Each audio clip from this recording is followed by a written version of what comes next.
नमस्कार दोस्तों, welcome to our channel Lok Sabha exams powered by Lok Sabha academy दोस्तों।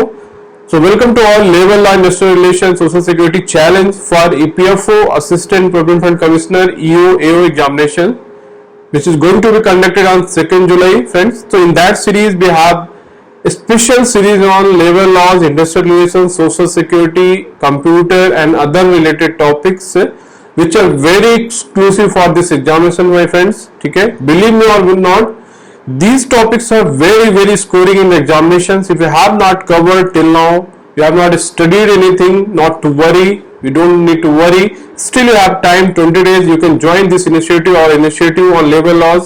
ठीक है, जिसमें कि आपको फुल कंटेंट मिलेगा, पीडीएफ मिलेंगी, सब कुछ मिलेगा, ऑल मोर देन 1000 एमसीक्यूज मिलेंगे this topic. Just by putting some expert you can score these topics in examinations and you can attempt, you can increase your chances clearing this EPFO examinations, right friends. तो ठीक है, जो भी interested है दोस्तों वो join कर सकते हैं, लिंक दिया हुआ है डिस्क्रिप्शन बॉक्स में, टेलीग्राम चैनल से दिया हुआ है, उसमें आप लोगों को सारा डिटेल मिल जाएगा.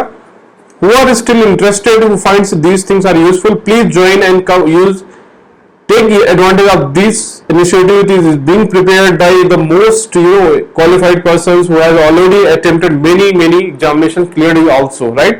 चलिए without wasting much time we will start our today test series. ठीक है, टेस्ट 2 आज दूसरा टेस्ट है दोस्तों. दूसरा टेस्ट का डिस्कशन करेंगे हम. Already we have discussed test 1, ठीक है, on this topics specially IR, social security and labour laws. Test 1 already discussed. उसका डिस्कशन है दोस्तों, it is available on YouTube. There is separate playlist on our channel. ठीक है, हमारे channel पे एक सेपरेट प्लेलिस्ट है टेस्ट सीरीज का डिस्कशन का दोस्तों. You can go through first test also, you will find very useful. चलिए, सो today we are going to discuss our test 2 दोस्तों. ठीक है, दूसरा टेस्ट है यहाँ पे. दूसरा टेस्ट का डिस्कशन वी विल डू. ठीक है, सेकंड टेस्ट का discussion we will do, right friends. चलिए, without wasting much time, here 50 questions are there, we will discuss one by one and right. चलिए वी विल स्टार्ट. पहला question देखिए दोस्तों, first question. पहला question क्या है दोस्तों? National commission on labour submitted its report on second national commission on labour. ठीक है, you should know second national commission on labour कब बनाया गया दोस्तों? It was formed in 1999, right. 1999 में इसका बनाया गया था दोस्तों. And it submitted its report इन 2002. तो इसका आंसर क्या हो जाएगा? 2002 दोस्तों. ठीक है, वेरी गुड क्वेश्चन. फर्स्ट आपको पता होगा दोस्तों, first national commission on labour कब बनाया गया था? Already we have discussed in our discussion. ये बनाया गया था कब दोस्तों? 66 में, 1966 में. और ये रिपोर्ट कब दिया था? 69 में, राइट. तो both commissions are very important. They can ask in many forms, like they can give some statement. UPSC is very clear in this. They will give some statement and you have to find out which of the following are correct, right. These type of statements they have given already in previous examinations, right. So both commissions are important. You should know when it was formed and when you submitted report. So second national commission on labor submitted its report in 2002, right. Formed in 1909, right. चलिए दूसरा question देखते हैं दोस्तों. International labour day is observed on which day every year? International labour day, अंतरराष्ट्रीय श्रम दिवस. You must be knowing this question but still very important. Just revise this facts. तो option देखिए, फर्स्ट में 1 जून, 5 मई, 24 अक्टूबर. तो इसका आंसर क्या होगा दोस्तों? I think you must be knowing 1 May, also known as May Day. इसको मे डे भी बोलते हैं, मई दिवस भी कहते हैं. क्या बोलते हैं इसको? May day. ठीक है, तो आपको ये भी याद रखना है, तो ये इंपॉर्टेंट है. चलिए, तो मे डे ये क्या है? 1 मई को. चलिए तीसरा क्वेश्चन देखिए दोस्तों. Headquarter of ILO, International Labour Organization का हेडक्वार्टर कहां पे है दोस्तों? बहुत इंपॉर्टेंट क्वेश्चन है दोस्तों. आपको पता होना चाहिए ILO के बारे में, एक चीज कब बनाया गया था, कब इसका फॉर्मेशन हुआ. ठीक है, ये किससे जुड़ा हुआ है? यूनाइटेड नेशन से जुड़ा हुआ है कि नहीं हुआ है? All those things you should know. How many members are there at least by for this examination, because it is for labor laws only. Labor law topic they have especially mentioned, so you should know. Option देखिए यहाँ पे क्या है? Paris, Rome, London, Geneva. What do you know? What do you think? What is the answer दोस्तों? ठीक है, इसका answer दोस्तों डी है, जिनेवा. स्विट्जरलैंड जिनेवा में इसका ILO का हेडक्वार्टर है दोस्तों. मैं आपको दोस्तों एक ट्रिक बताता हूँ. Whenever suppose you don't know about these headquarter related questions, आपको कुछ भी आइडिया नहीं है इस क्वेश्चन का क्या हो सकता है, इसका हेडक्वार्टर का आंसर क्या होगा मान लीजिए, तो आपको अगर तुक्का लगाना है तो जिनेवा जो है ये बहुत ही फेमस है. Almost more than 100 organisations they are having their headquarter at Geneva, Switzerland. ठीक है दोस्तों, बहुत इंपॉर्टेंट है. तो आपको क्या करना है कि ये आप जेनेवा पे गेस कर सकते हैं. I am just telling you the raw technique of guessing. Suppose you don't know about anything, don't have any idea, तो but it will increase the chances of getting correct answer for this question. ठीक है दोस्तों, तो this is just one trick I have told. चलिए आगे बढ़ते हैं. Fourth question, match the list one with the list two, select the correct answer. बहुत important है. लिस्ट वन में कुछ टर्म दिए हुए, लिस्ट टू में कुछ एक्सप्लेनेशन दिया हुआ है. Now you have to match, you have to map this. ए देखिए क्या है, closure, what is meaning, workman, strike and lockout. Very very important terminology. Already UPSC has asked such questions. ठीक है, तो आपको पे अटेंशन करना है. यहाँ पे क्लोजर का मीनिंग क्या है, यू हैव टू मैप. तो ऑप्शन देखिए यहाँ पे क्या दिए हुए, permanent closing down of a place, workman. दूसरा क्या है, any person employed in industry to be skilled, unskilled और to skilled or manual work. तीसरा क्या है, temporary closing down of work place by the management, cessation of work by employees. ठीक है दोस्तों, तो closure what is meaning of sir. ठीक है, तो क्लोजर का मीनिंग देखिए दोस्तों यहाँ पे क्या है कि permanent closing down of place. तो पहले का ए का फर्स्ट. वर्कमैन देखिए दोस्तों, any person employed in industry to be skilled, unskilled or. ठीक है दोस्तों, तो वर्कमैन की डेफिनेशन क्या है, यही है. ठीक, तो दूसरे स्ट्राइक. स्ट्राइक क्या होती है दोस्तों, व्हाट इज स्ट्राइक. स्ट्राइक क्या है, cessation of work by employees. Strike किसके द्वारा होती है, एम्प्लॉय के द्वारा होती है, मैनेजमेंट के द्वारा नहीं होती. एम्प्लॉयर स्ट्राइक में नहीं जाते उसको. तो इसका क्या होगा, सी का फोर्थ सॉरी डी. यहां पे थोड़ा मिस्टेक है, ये फोर्थ है. ठीक है, इसको आप फोर्थ स्टेटमेंट. डी का lockout, temporary closing down of work place by management. बहुत इंपॉर्टेंट है. सपोज मैनेजमेंट क्या है, due to some reason they are only closing down temporarily, then that is called as lockout. Lockout हो गया, company में lockout हो गया. इसका मतलब कि मैनेजमेंट ने ही क्या है, कंपनी टेम्परेरी टाइम के लिए बंद कर दिया. सपोज रॉ मटेरियल नहीं आ रहा है, कुछ और भी रीजन है, कुछ फैक्ट्री कुछ मेंटेनेंस चल रहा है, तो there will be lockout. Right, so इसका आंसर देखिए दोस्तों क्या हो जाएगा. फिर यहाँ पे देखिए ऑप्शन. ठीक है, तो फोर्थ का देखिए दोस्तों, फोर्थ का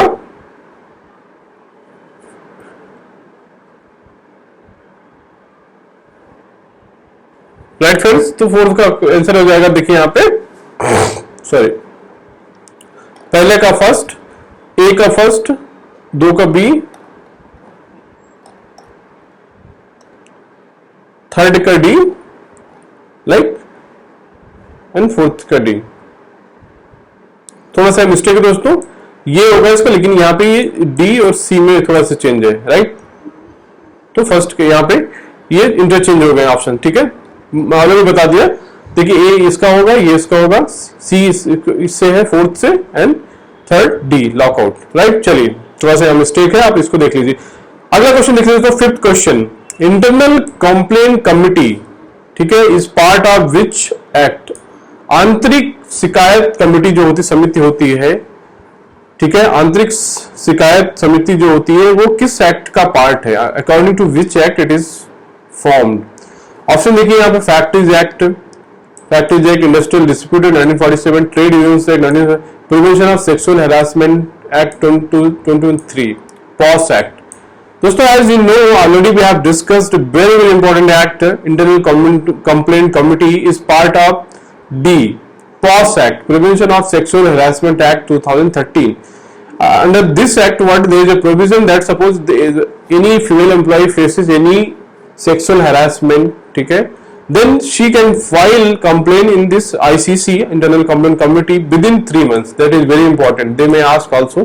So you should know all facts about POS Act 2013, right? ठीक है, ये सारी चीजें हमारे जो ई बुक है दोस्तों, ई बुक पीडीएफ लेवल लॉस में स्पेशली बनाई गई है दोस्तों. आप उसको ज्वाइन कर सकते हैं दोस्तों. आप ले सकते हो पीडीएफ. अगर आप हमारा इनिशिएटिव ज्वाइन करते हैं, you will get that PDF also, where we have mentioned all these acts, bullet points in just about 100 pages only. You will get all the content about these acts, right? तो इसमें क्या है कि within 3 months any female employee can file complaint against these provision, right? ठीक है दोस्तों, चलिए तो इसका आंसर क्या होगा, डी. 6th क्वेश्चन देखते हैं. Which of the following statement is about POS Act 2013 Internal Complaint Committee is mandatory if. ये पूछ रहा है कि कब आईसीसी मैंडेटरी है, कितने मिनिमम नंबर ऑफ एम्प्लॉइज होने चाहिए जब ये जो कमिटी है, समिति है, ये मैंडेटरी है बनाना। More than 10 employees are there, more than 50 employees are there, more than 100, more than 20 employees are there दोस्तों। तो इसका आंसर दोस्तों क्या है? A. More than 10 employees are there if they are in any place, any branch office also, at any site, there is a provision that you should make an ICC, Internal Complaint Committee, right friends? तो बहुत important है, POS act में ये सारी चीजें mention है। These are the guidelines about prevention of sexual harassment act 2013, right? तो इसका आंसर क्या है? More than 10 employees are there if at any site, ठीक है। तो जो according to POSH act internal complaint committee is mandatory, right friends? I hope you are understanding what I am trying to say. I am little fast because we don't have much time. चलिए 7 question देखते हैं दोस्तों। Which of the following is not included under the definition of wages under Payment of Wages Act 1936? कह रहा है कि definition of wages, जो वेतन की definition है बेसिक कि वेतन में क्या इंक्लूड नहीं होता है as per this Payment of Wages Act, right friends? तो ये चीजें आपको पता होनी चाहिए। देखिए दोस्तों, ये मेरा ऑप्शंस क्या है? बेसिक वेजेस, डीएनए से इंसेंटिव एंड प्रोविडेंट फंड। आपको क्या लगता है दोस्तों? Already we have discussed many times. They can reframe this question in different way, they can give some statement, they can change options, all those things, but you should have very much clarity that definition of wages क्या होता है। उसमें देखिए दोस्तों, इसमें basic veg होता है, DNS allowances होता है, कुछ इंसेंटिव भी होते हैं जैसे पर्सनल पे, ठीक है, सर्विस वेटेज के केस में दिया जाता है।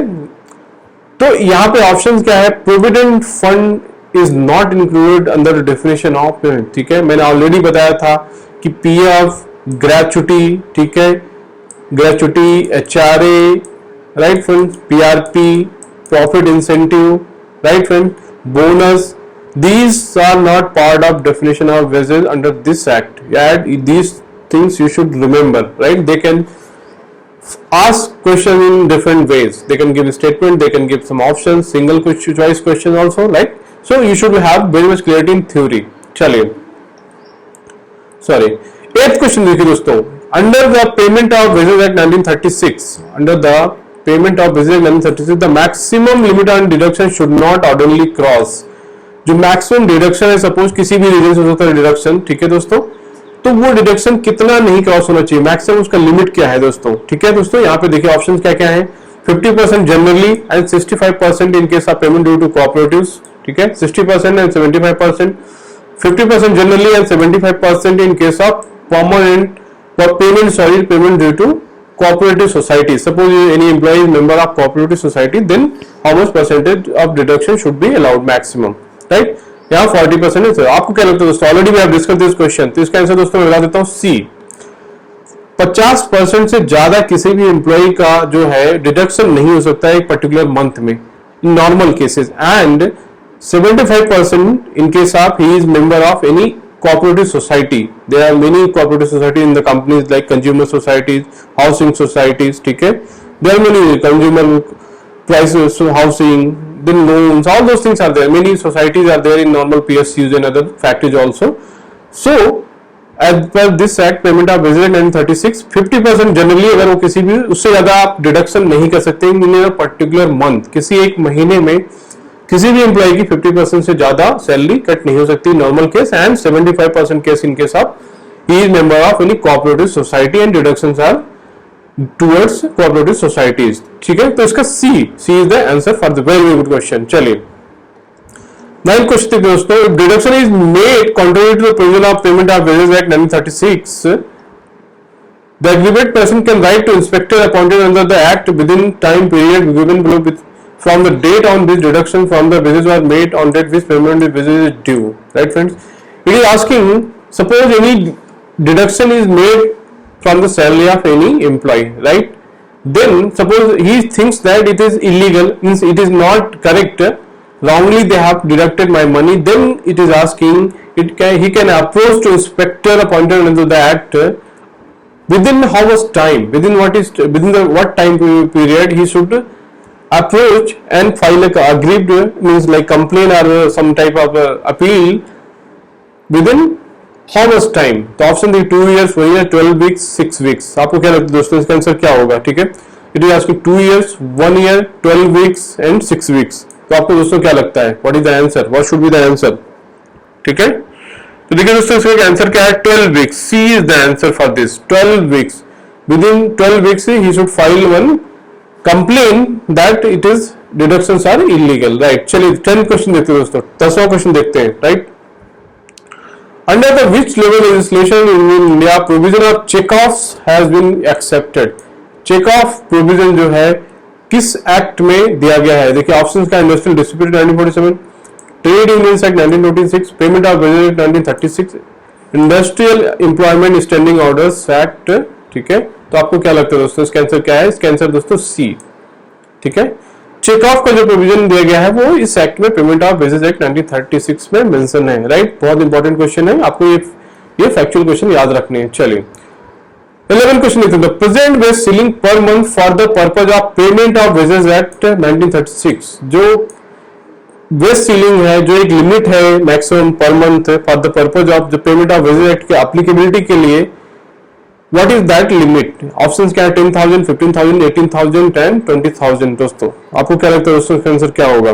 ठीक है, यहाँ पे देखिए दोस्तों 18,000, ये हो सकता हो पुराना हो, अपडेटेड ना हो, बट जो इस एक्ट के दौरान था उस टाइम ये एक्ट 18,000 था, अभी शायद ये लिमिट बढ़ा दी गई दोस्तों, ठीक है? आप चेक कर लीजिएगा latest limit that you have to find out. I think it has increase some 21,000 और 24,000, that you have to check it, okay, right? चलिए, बट एग्जिस्टिंग प्रोविजन के हिसाब से क्या है इसका 18,000 है जो पहले था, अभी शायद रिसेंटली 2 दिन इसको बढ़ाया गया है, that you have to check it out, right? चलिए 12 क्वेश्चन देखते हैं दोस्तों। 12वां question, as per the payment of wages act 1936 in a railway factory and industrial establishment upon which less than 1,000 are employed wage shall be paid before the expiry. आप जहां पे 1,000 से कम लोग एम्प्लॉयड है दोस्तों, इट इज आस्किंग कि आप वहां पे सैलरी कितने दिन का पे करना है, ठीक है? मान लीजिए कोई एक संस्था है, एक इंस्टीट्यूशन है, फैक्ट्री है जहां पे 1,000 से कम लोग है, suppose 900 employees are employed, right? It is asking by which date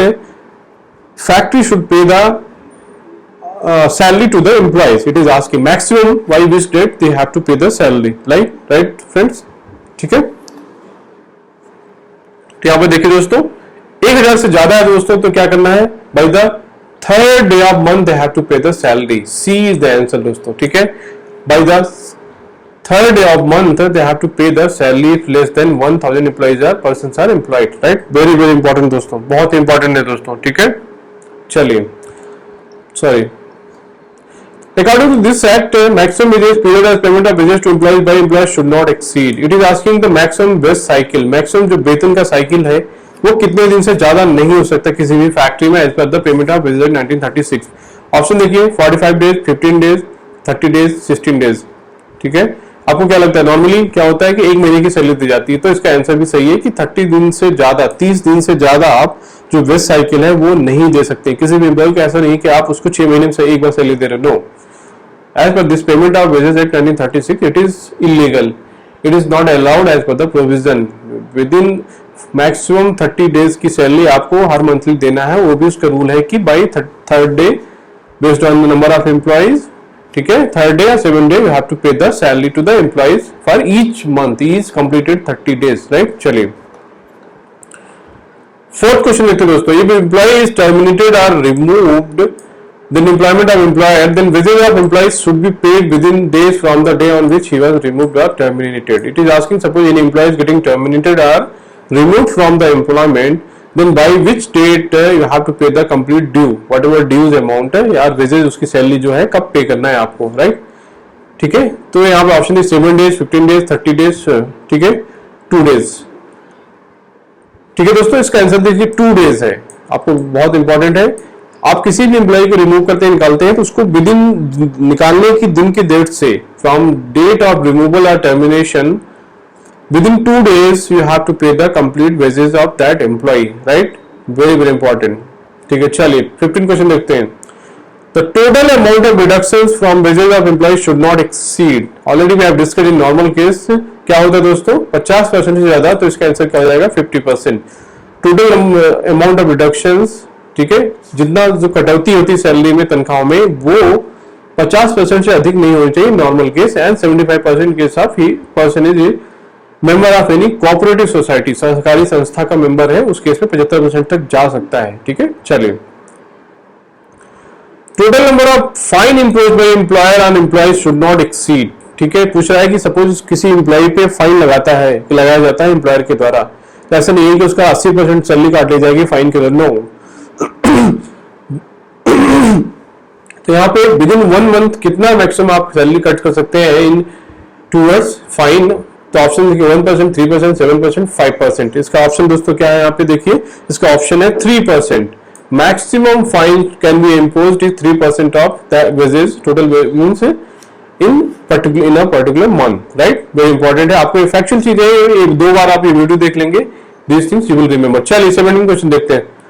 fine should be recovered within days from date on which the fine were imposed. Suppose किसी भी एम्प्लॉय के ऊपर फाइन लगाया गया है, तो with in how many days that fine should be recovered by the employer. मान लीजिए फाइन लगाया गया, तो कितने दिनों के अंदर वो फाइन वसूल करना होगा, वसूली उसकी कब तक की जा सकती है। तो यहाँ पे ऑप्शन देख लीजिए दोस्तों, क्या ऑप्शन क्या देगा, 30 डेज, 45 डेज, 60 डेज, 75 डेज, ठीक है। तो इसका आंसर दोस्तों क्या है, इसका देखिए आंसर दोस्तों यहाँ पे है 60 days, with in 2 months that fine should be recovered, like 2 months, ठीक है, मैक्सिमम। चलिए 18 क्वेश्चन देखते हैं दोस्तों। If 10 or more persons together absent for the duty without any notice or without reasonable cause, employer can make how many days wages as deduction from the wages। कह रहा है कि सपोज 10 या 10 से अधिक लोग without any information, without any notice, वो office नहीं आ रहे हैं, they are not attending office, ठीक है, एब्सेंट है ऑफिस से, तो कितने दिन की सैलरी कट कर सकता है, that is the question it is asking, right. तो इसमें आप देखिए ऑप्शंस क्या क्या हैं, 30 डेज, 10 डेज, 7 डे, 8 डेज, कितने दिन की सैलरी एज ए डिडक्शन काट सकते हैं दोस्तों। तो इसका आंसर क्या है, 8 डेज, 8 दिन की सैलरी आप इससे ज्यादा नहीं कट कर सकते हैं, राइट। ऐसा नहीं कि पूरे मंथ की सैलरी आप उसको नहीं दे रहे, minimum maximum 8 days salary you can cut. चलिए 9 क्वेश्चन देखते हैं, 19 sorry. If waste period exceed 1 month the employer may be punished with fine. Suppose already we have told कि किसी भी जो पेमेंट साइकिल है 1 मंथ से ज्यादा नहीं होनी चाहिए। Suppose in case any employer जो है वो 1 मंथ में नहीं पे कर रहा है, waste period exceed 1 month, suppose 1 month की साइकिल एक्सीड कर जाती है, तो उस पर फाइन लगाया जा सकता है। तो पूछ रहा है कि फाइन शैल नॉट बी कितना होना चाहिए, it should not be less than and which may extend to up to what rupees, right. तो यहाँ पे देखिए ऑप्शन क्या है, 1000, 7,500, 1000, 10,000, 500, 500, 5,000, 750, 6,000, ठीक है दोस्तों। आपको क्या लगता है आंसर दोस्तों, क्या है इसका आंसर दोस्तों ए, 1000 से कम नहीं होना चाहिए और 7,500 से तक ही लगाया जा सकता है fine towards if is not paying salary on time, right. तो that fine should not be less than 1000 and which may extend to up to 7,500, right। अच्छा क्वेश्चन है factual, that you have to remember, 1000 और 7,500। चलिए 20 question देखते हैं दोस्तों। 20वां question, whoever obstructs an inspector in the discharge of his duties under the act, he may be punished under fine which may extend up to what rupees, how many rupees। Suppose जो inspector होता है अगर उसको अपनी duty करने से कोई obstruction cause करता है, then there can be punishment for the fine, how much fine that is asking, it is asking, right। यहाँ पे ऑप्शन देखिए 5,000, 3,000, 7,500, 3,500, राइट। तो ऑप्शन क्या है दोस्तों, इसका 20 का है 3,000 रुपए। 3,000 is the maximum fine which can be punished for obstruction of duties for any inspector, right। चलिए fine should not be imposed on any employee who is under the age of years। कितने साल के कम से अगर employ है तो उसमें fine impose नहीं किया जा सकता है। वेरी वेरी इंपॉर्टेंट क्वेश्चन दोस्तों, बहुत ही अच्छा क्वेश्चन है, ठीक है। तो इसका आंसर क्या है दोस्तों, यहाँ पे देखिए 21 ईयर्स, 18 ईयर्स, 15 ईयर्स, 14 ईयर्स। इसका आंसर दोस्तों है 15 ईयर्स, राइट। बहुत इंपॉर्टेंट है कि अगर कोई भी 15 साल से कम है तो उस पर कोई फाइन नहीं इंपोज किया जा सकता as per this payment of wages act 1936, right. आपको पता होगा ये किसी भी चाइल्ड की डिफिनेशन क्या है यहाँ पे, 15 साल, as per the factories act 15 साल के कम को क्या माना जाता है, चाइल्ड, राइट। और एडल्ट किसको माना गया है, 18 ईयर्स के, ठीक है। ये आपको just I am telling for your clarity and information. तो 18 साल से लोग ज्यादा के जो है एडल्ट, 15 साल के कम को चाइल्ड माना गया है जो फैक्टरीज एक्ट है, और 15 से 18 के बीच को माना गया एडोलसेंट, ठीक है। उसको एक नई कैटेगरी दी गई है एडोलसेंट, राइट। तो आपको ये चीजें भी इंपॉर्टेंट है, याद रखना है, राइट। चलिए 22nd question, the annual return the factory shall be submitted to inspector of factories on or before. जो एनुअल रिटर्न करना है वो फैक्ट्रीज में सबमिट करने के लिए कब तक सबमिट करना है दोस्तों? इट इज आस्किंग कि आप कब तक दे सकते हैं एनुअल रिटर्न। ऑप्शन क्या देखिए, 31 जनवरी, 31 दिसंबर, 30 अप्रैल, 31 मार्च। तो यहाँ पे आंसर क्या दोस्तों? 31 जनवरी, ठीक है। Up to 31 January annual return of the factory shall be submitted to the inspector of factories, ठीक है। ये फैक्चुअल आंसर आपको याद रखना है। चलिए 23rd क्वेश्चन देखिए, the number of elected workers in the canteen management committee shall not be more than that और लेस देन। मतलब जो आपको पता होगा कैंटीन मैनेजमेंट कमिटी होती है उसमें नंबर ऑफ इलेक्टेड वर्कर्स कितने हो सकते हैं उसका पूछ रहा है कि क्या क्राइटेरिया है, राइट। ठीक है, फिर यहाँ पे ऑप्शन देख लीजिए दोस्तों, क्या है कि मोर देन 5 और लेस देन 2, मोर देन 20 और लेस देन 10, 15, 10, 10, 5। तो इसका आंसर दोस्तों क्या ए है। The number should not be more than 5 और लेस देन 2। ये इलेक्टेड मेंबर्स है कैंटीन मैनेजमेंट कमिटी में जो मेंबर्स का एक काउंट है, राइट। चलिए 24 क्वेश्चन देखिए दोस्तों, बहुत इंपॉर्टेंट है। As per the factories act, child means a person who has not completed year of age. Very very important, just now we discussed. As per the factors in 1948, child means a person who has not completed what age, चाहे वो कितनी as नहीं complete किया। Option देखिए 18th है, ठीक है। ये क्वेश्चन तो दोस्तों आपको पता होना चाहिए, मल्टीपल टाइम भी आप डिस्कस 21st, 15th, 14th। आपको क्या लगता है दोस्तों क्या आंसर है? Sorry, excuse me. Sometimes I am putting multiple times these questions in label law challenge also we are giving these questions so that you remember those facts, ठीक है friends. बार बार ये चीजों को रिवाइज कर रहे हैं, बार कहीं कहीं रिपीटेशन भी दे रहे हैं so that you can remember these facts, ठीक है। इसलिए कहीं कहीं रिपीट भी हो रहा है, intensely I am repeating those of most many questions, ठीक है। चाइल्ड का डेफिनेशन जो दोस्तों फैक्ट्री एक्ट के हिसाब से इसका है 15 years who has not completed, 15 साल की एज जिन्होंने भी कंप्लीट नहीं किया है उसको चाइल्ड माना गया है, राइट फ्रेंड। 14 साल नहीं है, 14 नॉर्मली क्या लोग मिस्टेक करते हैं कि 14 साल लगाते हैं, लेकिन फैक्ट्रीज एक्ट में the definition for child is 15 years age, right. So don't be confuse. चलिए 25th क्वेश्चन देखिए दोस्तों, as per the factories act, hazardous process means any process activity in relation to any industry in the first schedule, ठीक है, where unless special care is taken, raw materials used thereon on limited finished goods by products waste are there would be cause। Option पूछ रहा है क्या cause material impairment to health of the engaged in conducted result in the pollution of general environment only है। आपको क्या लगता है दोस्तों इसका आंसर क्या हो सकता है कि suppose hazards industry, hazards process है, तो वहां पे क्या है जो मटेरियल हैंडलिंग है या जो इंटरमीडिएट प्रोडक्ट्स है, फिनिश गुड्स है, उसका हैंडलिंग क्या कॉज कर सकता है, मटेरियल इम्पेयरमेंट टू हेल्थ कर सकता है, ठीक है। Result in the pollution of general environment हो सकता है। सो इसके आंसर क्या होगा? D, both are correct, right. Very important है, ठीक है। फर्स्ट शेड्यूल में मेंशन है this hazardous point, right friends. ठीक है दोस्तों, I hope so today we have discussed in this discussion 25th question, 25 questions from first to 25th, ठीक है दोस्तों। So this is first part दोस्तों। In part 2 we will discuss from 26 to 50 questions, so that the video will duration will not be so much longer, otherwise it's very difficult to continue, ठीक है। इसीलिए हम इसको दो part में divide करें दोस्तों। तो this is the first part we have discussed from question number 1 to 25। In second part 2 we will discuss from 26 to 50 question, ठीक है दोस्तों। तो ये test series, I hope you are enjoying this. This initiative is helping you in preparation, ठीक है, from level of challenge to test series discussion. I think this initiative will help in preparation of your this topics, ठीक है दोस्तों। तो ये रहा हमारा test का डिस्कशन दोस्तों। If you are interested for joining our test series, still you have time, you will get all PDF, many PDF on all the content, ठीक है। टेस्ट सीरीज का डिस्कशन जो सोल्यूशन होगा दोस्तों, आप सोल्यूशन में मिलेगा विथ एक्सप्लेनेशन दोस्तों, ठीक है। तो you can just go through, I can show you 1 minute, ठीक है। तो ये दोस्तों हमारा सोल्यूशन भी है, you will gate with 1 minute, ठीक है friends. So here you can see this is the test series solution where you will get Answers with the explanation, you will also get the related facts for your preparation, very very important. ठीक है, revision के लिए बहुत important है. ठीक है, यहाँ पे देख सकते हैं आपको एक्सप्लेनेशन भी दिया हुआ है मोस्ट ऑफ द क्वेश्चंस का.